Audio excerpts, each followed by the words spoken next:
बस वहाब दुरानी को ये यकीन दिलाया है कि आपको नहीं लगता कभी आप भी दूसरों के लिए मुसीबत का बायस बनती? वहाब दुरानी उनकी बेटी का आशिक हो गया है। तुम्हें पता है तुम्हारे साथ घर से बाहर जाना मुझे कितना फ्यूरियस लगता है।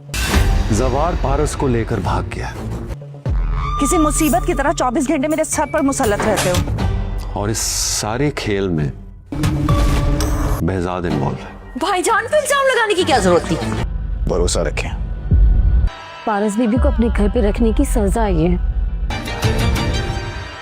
एक एक जख्म का हिसाब लूंगा। बहुत ही थैंकलेस खातून है आप।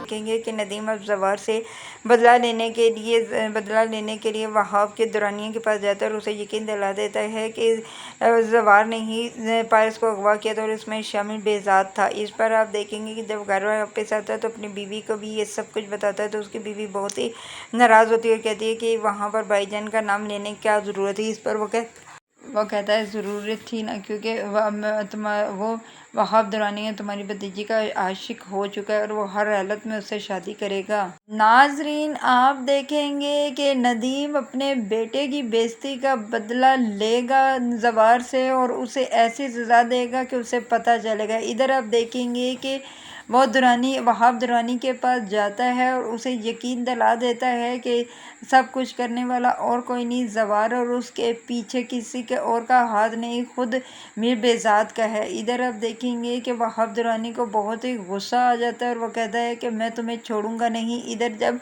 नदीम घर वापस आता है और सारा किस्सा अपनी बीवी को सुनाता है तो उसकी बीवी को गुस्सा आ जाता है और कहती है कि आपने भाईजान का नाम उसके सामने क्यों लिया। इस पर वो कहता है कि तुम जानती हो कि वो मीर वहाब दुरानी तुम्हारी भतीजी का आशिक हो चुका है। इधर आप देखेंगे कि आफ्ताब भी ये सब कुछ सुन रहा होता है और उसे गुस्सा आ जाता है। दूसरी तरफ आप ये भी देखेंगे कि पारस जब बाहर जाने लगती है तो उसका बाप कहता है कि जवार को साथ लेकर जाओ। जवार के नाम पर उसे गुस्सा आ जाता है। वो कहती है कि तुम मेरी ज़िंदगी में अज़ाब की तरह मंडला रहे हो, जहाँ देखती हो जहाँ जाती हो तुम मेरे साथ साथ होते हो। इधर आप देखेंगे कि वो कहता है कि आपको ये एहसास नहीं है कि आपकी वजह से भी किसी की ज़िंदगी में अज़ाब आ सकता है, लेकिन वो कहती है कि मेरी वजह से कहाँ अज़ाब आ सकता है। एक बात याद रखना कि ऐसा कुछ भी नहीं हो सकता। और आप देखेंगे कि जब पारस शकुरे के घर पहुंचती है ये सब कुछ देखती है तो वो हैरान हो जाती है। शकुरे की बेटी कहती है ये इस पारस बीबी को यहाँ पे रखने का नतीजा है जो उन लोगों ने हमारे साथ किया। इधर आप देखेंगे कि जवार को जब ये सब कुछ पता चलता है तो जवार कहता है कि मैं हर एक से गिन गिन कर बदला लूँगा जिसकी आप लोगों को दुख देने की कोशिश की है, ये मेरा आपसे वादा है। इधर आप देखेंगे कि पारस भी परेशान हो जाती है। नाजरीन, आप देखेंगे कि पारस जब शकुरे के घर पहुँचती है तो शकुरे के घर की हालत देखकर हैरान हो जाती है और कहती है कि ये सब कुछ किसने किया। तब वो